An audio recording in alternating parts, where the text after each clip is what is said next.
Hi guys, let's create the system design of TinyURL. So let's begin with functional requirements to understand what it does. It provides TinyURL for the given long URL, and it will redirect to long URL for the given TinyURL.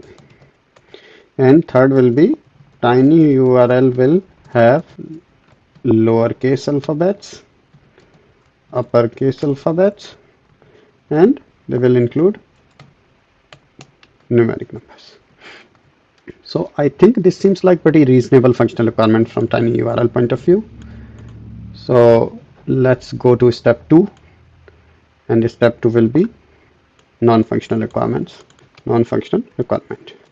Definitely it should be highly available. Second, it has to be scalable, highly scalable. It has to be consistent.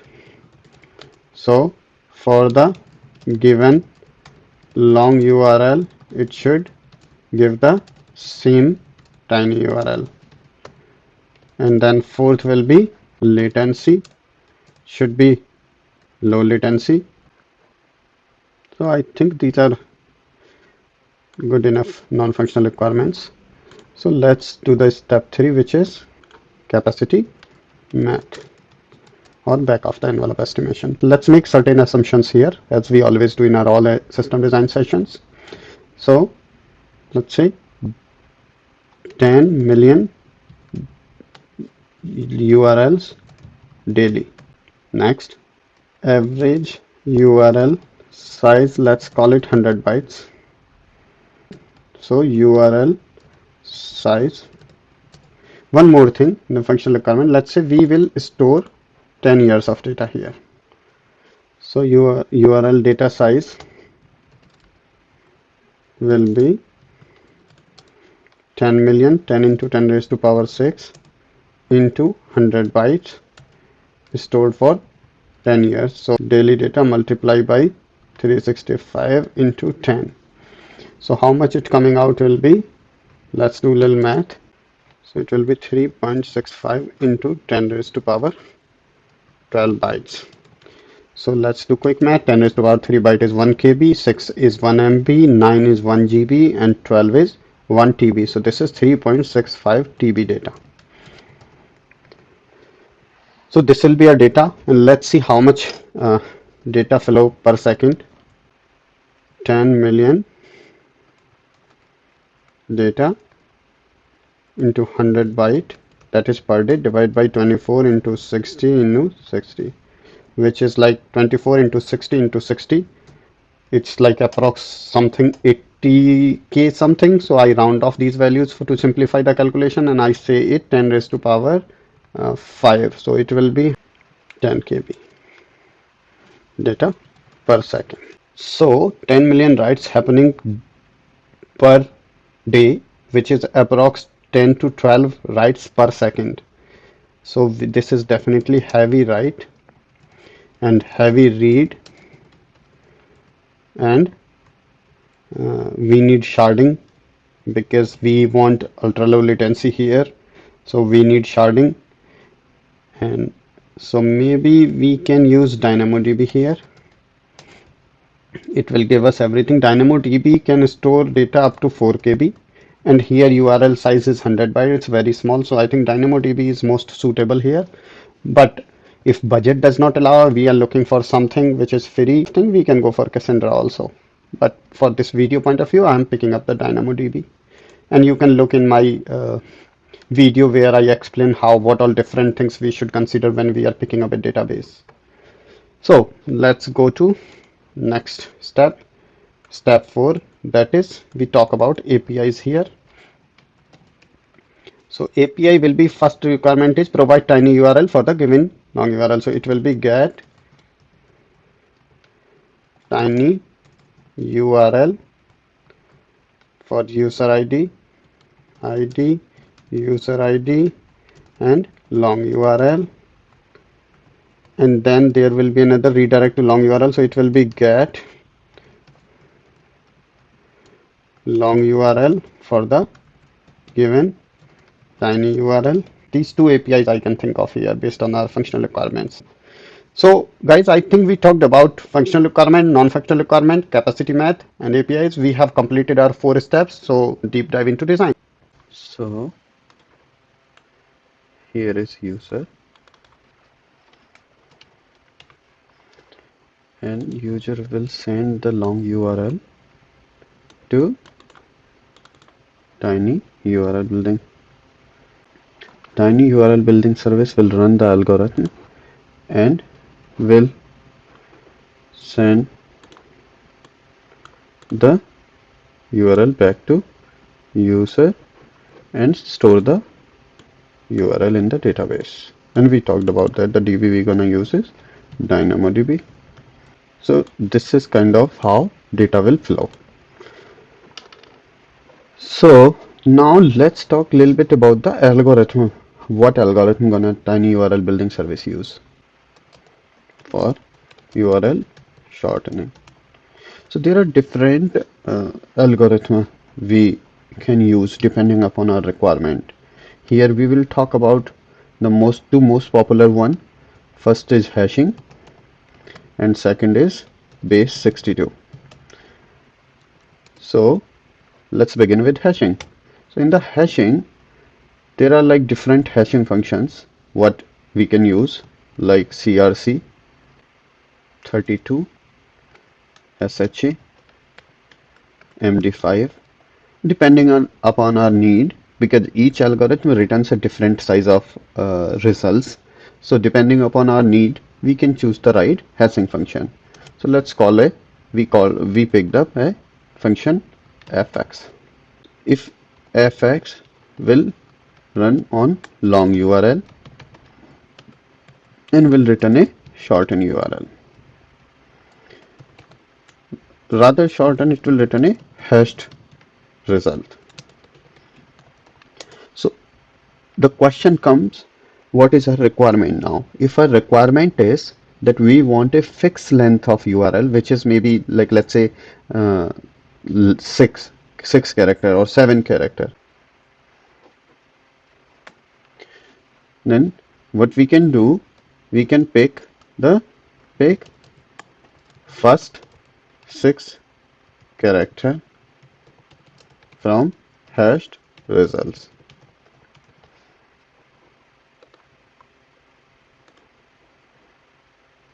So we can pick the first 6 character. The problem here is possibility of collision. So how to handle it? What we need to do, we need to append a predefined string, predefined string, and again run the hashing. And we need to do this until we get a unique URL. So here what we are getting, one benefit of this approach is that hashing is completely non-predictable. So you don't know what will be the tiny URL for the given long URL. Second benefit is we can use it when we have requirement to pick a fixed length of URL. But the cons here is the possibility of collision. So we need to write explicit code here to handle the possibility of collision. So let's talk about base 62. In base 62, as you know, we already talked about the allowed characters in TinyURL, which are like lowercase a to z, uppercase a to z, 0 to 9. These are the 62 characters allowed in TinyURL. So what base 62 does, it gives or it maps these 62 characters with numeric number 0 to 61, which is like 0 is mapped with 0, 1 is mapped with 1, similarly goes up to 9, and then lowercase a is mapped to 10, lowercase b is mapped to 11, c is 12, and so on. Similarly, up to end, and uppercase z is mapped to 61. So now each allowed letter is mapped with a numeric number. Let's say long URL has a string 1245, and I'm using the numeric number here, which I have converted using these mappings. So now 1245 is coming in, which I have to shorten using base 62. So what I will do, I will divide 1245 by 62. So the answer will be, it will go by 20, and remainder will be 5 here. And in the above mapping, 5 is mapped with the numeric number 5. Again, because 20 is my answer, so 20 will be again divided by 62. And I'm picking a small example to simplify this, but if you want to try something, you can pick a big number and try this out. So basically, whatever results comes, we divide again with the 62, and we don't go into the decimal numbers. We just use the remainder and pick the corresponding letter from our mapping for that remainder. So now when 20 will be again divided by 62, there will be answer will be remainder 20. So 20 is mapped with A is mapped with 10, B 11, C 12. So it will be K, lowercase k. So now the result came out as 5K. So basically 1245 was the initial string, and now the string came out to be a small string 5K. So as you can see that this can be predicted, like for a given URL we can use the algorithm and we can predict what will be a tiny URL. And the second thing here is we don't know the size. What will be the size of our tiny URL? It could be 2 character, it could be 3, depending upon how our base 62 algo works and how many times we have to choose the remainder. Depending upon all those things, it will come out. So now, as you can see, based upon our requirement, what is our need? Do we need a fixed length URL? Is it something where we don't want anyone to predict the tiny URL? And all those things, we can, choose the right algorithm for our system. So I think we talked enough on the algorithm. Let's go come back to our system design, guys. So here is our system design where we talked about the entire data flow. So now let's talk about the non-functional requirements here. We want a highly available system. So we are using DynamoDB, which is highly available, but our tiny URL building service, if it will be down, our system is down in this design. So let's make it horizontally scalable system. So what we need to do for that, first thing is our services should be stateless, and to do that we take out the session from the services. So what we do, we bring the gateway layer here, and gateway responsibilities, auth, redirecting, and one more thing here will be rate limiter. What rate limiter does, rate limiter allow to control the number of requests coming from a particular IP, or we can define it. It could be from a particular user. It depends on what is our need. Based on our need, we can control the number of requests uh, using this configuration in the rate limiter. We talk about session, so session service will also be here along with gateway. So now user will talk to gateway, and gateway will further redirect this request to the service. Services are not like aware about any session or anything, so it can get redirect to any service depending upon the availability. And who will take care of availability and balancing load? Load balancer.